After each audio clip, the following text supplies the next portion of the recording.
அஸ்ஸலாமு அலைக்கும் வரஹ்மத்துல்லாஹி வபரகாத்துஹு. அல்லாஹ்வின் திருநாமத்தால் ஆரம்பிக்கின்றோம். ஒரு மிகப்பெரிய படை, நூற்றுக்கணக்கான யானைகள், அவர்களின் இலக்கு அல்லாஹ்வின் புனித இல்லமான காபாவை அழிப்பது. ஆனால் அந்த படைக்கு முன்னால் மனிதர்களின் படை நிற்கவில்லை, ஆயுதங்களும் இல்லை, பெரிய இராணுவமும் இல்லை. அவர்களுக்கு எதிராக அல்லாஹ் அனுப்பியது சிறிய பறவைகளின் கூட்டத்தை. இதுதான் சூரத்துல் ஃபீல் நமக்கு கற்றுத்தரும் அற்புதமான சம்பவம். யமனின் ஆட்சியாளரான அப்ரஹா மக்கள் காபாவை நோக்கி செல்வதை தடுக்க ஒரு பெரிய கட்டடத்தை அமைத்தான்.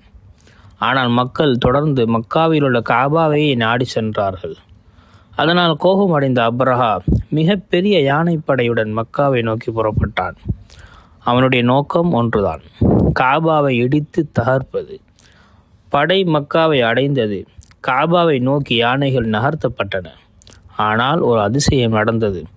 யானைகள் காபாவை நோக்கி நகர மறுத்தன. அவற்றை வேறு திசையில் திருப்பினால் அவை ஓடின. காபாவை நோக்கி திருப்பினால் அவை நின்றுவிட்டன. அப்போது அல்லாஹ்வின் கட்டளை வந்தது. சிறிய சிறிய பறவைகளின் கூட்டங்கள் வானத்தில் தோன்றின. அந்த பறவைகள் தங்களுடைய அலகுகளிலும் கால்களிலும் சிறிய கற்களை எடுத்து கொண்டு வந்தன. அந்த கற்கள் அந்த படையின் மீது வீசப்பட்டன. அல்லாஹ்வின் சக்திக்கு முன்னால் அந்த பெரிய படை அழிந்து போனது. அல்லாஹ் கூறுகிறான், யானை படையினருக்கு எமது இறைவன் எவ்வாறு நடந்து கொண்டான் என்பதை நீங்கள் பார்க்கவில்லையா? அவன் அவர்களின் சூழ்ச்சியை வீணாக்கினான். அவர்கள் மீது கூட்டம் கூட்டமாக பறவைகளை அனுப்பினான். அவை சுடப்பட்ட களிமண் கற்களை அவர்கள் மீது எரிந்தன. இறுதியில் அல்லாஹ் அவர்களை மென்று தின்னப்பட்ட வைக்கோலை போல ஆக்கிவிட்டான்.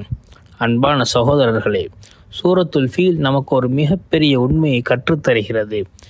மனிதனின் சக்தி எவ்வளவு பெரியதாக இருந்தாலும் அல்லாஹ்வின் சக்திக்கு முன்னால் அது ஒன்றுமில்லை. ஆப்ரஹாவிடம் மிகப்பெரிய படை இருந்தது, யானைகள் இருந்தன, ஆயுதங்கள் இருந்தன. ஆனால் அல்லாஹ் விரும்பிய போது சிறிய பறவைகளை தன உதவிக்காக பயன்படுத்தினான். இதிலிருந்து நாம் கற்றுக்கொள்ள வேண்டியது, நம்முடைய வாழ்க்கைகளில் பிரச்சனைகள் பெரிதாக தெரிந்தாலும் அல்லாஹ்வின் உதவி அதைவிட பெரியது. அதனால் சோதனையை கண்டு பயப்படாமல் அல்லாஹ்வின் மீது நம்பிக்கை வைப்போம்.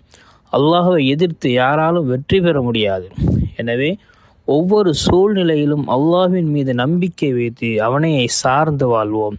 அல்லாஹ் நம் அனைவரையும் நேர்வழியில் நடத்துவானாக. ஆமீன்.